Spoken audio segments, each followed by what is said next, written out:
السلام علیکم پیارے بچوں آج کی کہانی کا نام ہے مینا چڑیا۔ بچوں، مینا چڑیا جنگل میں رہتی تھی۔ مینا چڑیا جلد ہی اپنے انڈے دینے والی تھی، لیکن بچوں مینا چڑیا کا گھونسلہ بہت کمزور تھا اور جنگل میں بہت تیز بارش ہونے کی وجہ سے مینا بہت ہی زیادہ پریشان تھی کہ میرا گھر تو جگہ جگہ سے ٹپک رہا ہے۔ اگر زیادہ بارش ہو گئی اور طوفان آیا تو میرا گھر تو گر ہی جائے گا۔ بچوں، مینا بہت پریشان تھی۔ ابھی اس کی پریشانی ختم ہی نہ ہوئی کہ تیز ہوائیں چلنے لگی تو فوراً ہی اس کے گھر میں کالا کوہ آیا۔ کالے کوے نے کہا، کیوں مینا بہن، تم تو مجھے بہت پریشان نظر آ رہی ہو۔ تو مینا نے کوے سے کہا کہ دیکھو بھائی، آج کتنی بارش ہے اور میں جلد ہی انڈے دینے والی ہوں۔ میرے دل میں یہ خوف ہے، اگر میں نے انڈے دے دیے تو میں اپنے بچوں کی حفاظت کیسے کروں گی۔ بچوں، کوہ بھی بہت پریشان ہوا، لیکن مینا کو دعائیں دیتا ہوا اپنے گھر کی طرف چلا گیا۔ بچوں، بارش اتنی تیز ہو گئی کہ طوفان بھی بڑھ گیا۔ مینا کو لگا کہ اب جلد ہی اس کا گھونسلہ گر جائے گا۔ وہ فوراً اپنے گھونسلے سے نکل کے ایک ٹہنی پر بیٹھ گئی اور دیکھتے ہی دیکھتے اس کے سامنے اس کا گھر گر گیا۔ مینا نے شکر ادا کیا کہ اللہ کا شکر ہے کہ میں اپنے گھونسلے سے باہر آ چکی تھی۔ مینا اسی پریشانی میں بارش میں بیٹھی سوچ رہی تھی، اب میں کیا کروں۔ اس کے دماغ میں یہ سوچ آئی کہ کیوں نہ میں کالے کوے کے گھر چلی جاؤں اور اس سے مدد مانگوں۔ بچوں، مینا اڑتی ہوئی تیز بارش میں کالے کوے کے گھر چلی گئی۔ اس کے گھر جانے کے بعد وہ بولی، کوہ بھائی، مجھے اپنے گھر بٹھا لو، میں بہت پریشانی میں ہوں، میں جلد ہی انڈے دینے والی ہوں اور میرا گھر بھی بارش اور طوفان کی وجہ سے گر چکا ہے۔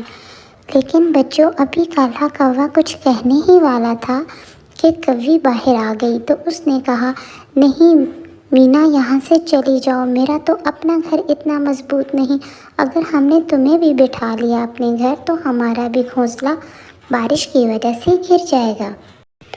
بچوں، مینا بہت پریشان ہوئی اور سوچنے لگی، اب میں کس سے مدد مانگوں۔ لیکن جلد ہی اسے یاد آیا کہ کیوں نہ میں اپنی موسی کے گھر جاؤں۔ تو بچوں، مینا اسی بارش میں اڑتی ہوئی اپنی موسی کے گھر گئی۔ جب موسی کے گھر گئی تو موسی خود اپنے گھونسلے میں بڑے آرام سے بیٹھی تھی۔ دروازہ کھٹکانے پر موسی باہر آئی اور کہنے لگی، مینا، تمہیں کیا ہو گیا ہے، اس بارش میں کیوں گھر سے نکلی ہو؟ تو بچوں، مینا نے اپنا سارا واقعہ سنا دیا کہ میرے ساتھ کیا مسئلہ ہے، لیکن موسی نے مینا کو اندر بلانے سے انکار کر دیا اور کہا، میرا تو خود گھر مہمانوں سے بھرا پڑا ہے، اگر ہم تمہیں بھی اپنے گھر لے آئیں گے تو مجھے بھی اپنے گھونسلے کے ٹوٹنے کا بہت ہی ڈر ہے۔ تو بچوں، مینا بہت مایوس ہوئی اور آگے کی طرف اڑ گئی۔ تو بچوں، اگلا گھونسلہ الو کا تھا۔ مینا نے دروازہ کھٹکایا اور الو کو اپنے گھر کا سارا واقعہ سنا دیا اور کہا، بھئی میرے گھر تو خود ایک باز آیا بیٹھا ہے، مینا بہن، میں تمہیں اپنے گھر پناہ نہیں دے سکتا۔ جب الو اپنے گھر کے اندر گیا تو باز نے کہا، الو، تم کتنے بے وقوف ہو، تم مینا کو اندر آنے دیتے، آج کا شکار ہی تم نے ہاتھ سے جانے دیا۔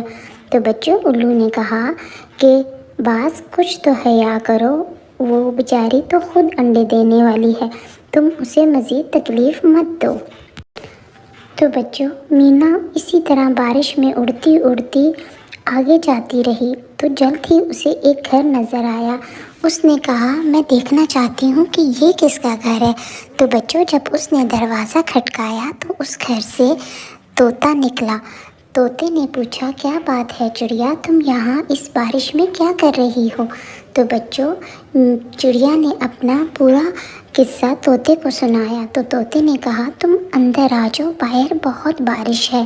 تو بچوں، طوطا بہت اچھا تھا، طوطا بہت نیک دل تھا۔ اس نے مینا سے کہا، تمہیں اب کہیں جانے کی ضرورت نہیں، تم یہیں میرے گھر پر رکو، اپنے انڈے بھی دے دو اور اپنے بچوں کی بھی حفاظت کرو۔ تو بچوں، اسی رات مینا نے وہاں پر انڈے بھی دے دیے۔ بچوں، طوطے نے مینا کا بہت زیادہ خیال رکھا، اسے کھانے کے لیے دانا بھی دیا اور اسے بہت اچھا اور صاف ستھرا گھر بھی دیا۔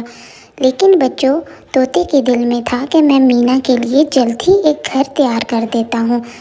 طوطے نے بہت محنت کر کے مینا کے لیے ایک بہت اچھا گھر بنا لیا، لیکن یہ بات مینا کو نہ معلوم تھی۔ تو بچوں، ایک دن باز طوطے کے پیچھے آیا اور کہا کہ مینا سے میری ملاقات کروا دو۔ طوطے نے پوچھا، کیوں، کیا بات ہے؟ تم مینا سے کیوں ملنا چاہتے ہو؟ تو بچوں، باز مینا سے کہنے لگا، مینا باہر آ جاؤ ورنہ میں طوطے کو جان سے مار دوں گا۔ تو بچوں، جلد ہی مینا باہر آ گئی۔ مینا نے کہا، طوطے کو کچھ مت کہنا، تم بتاؤ تمہیں مجھ سے کیا کام ہے؟ بچوں، ابھی باز مینا کا شکار ہی کرنے والا تھا کہ فوراً کالا کوا ان دونوں کے بیچ میں آ گیا اور اس نے باز سے خوب لڑائی کی اور کہا، تم یہاں سے چلے جاؤ، تم مینا کو کوئی نقصان نہیں پہنچا سکتے۔ تو بچوں، کوے نے جلد ہی باز کو وہاں سے بھگا دیا۔